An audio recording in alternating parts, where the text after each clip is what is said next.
Ladies and gentlemen, this is Gabriel speaking on behalf of the Employers Consultative Association concerning continuous topics of industrial relations.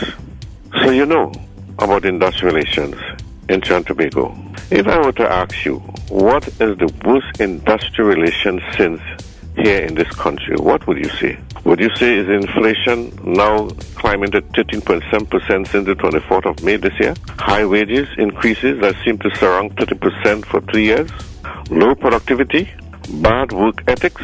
Laziness? Or for that matter, absenteeism? Well, it appears to be a race between absenteeism and bad work ethics for first place in this country.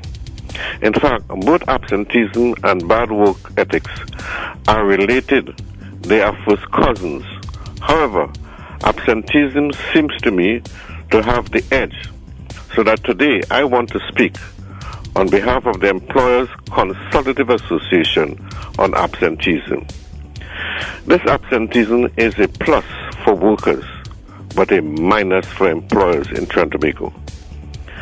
According to the definition, absenteeism is unscheduled absence from the workplace by employees or a habitual pattern of absence from duty or for that matter obligation.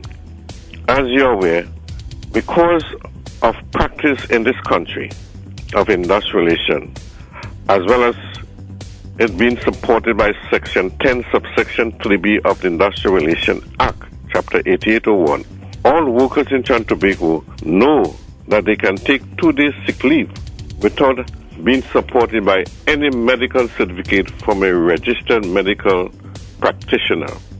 And as a result of that, is the form of exploitation by employees of employers.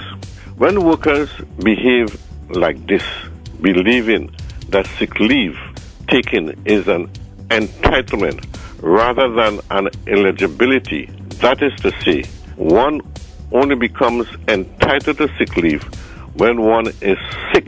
If one takes it falsely, both the worker and the registered medical practitioner can be prosecuted, fined, and jailed in Trinidad and Tobago. What therefore is the solution or the solutions to this problem?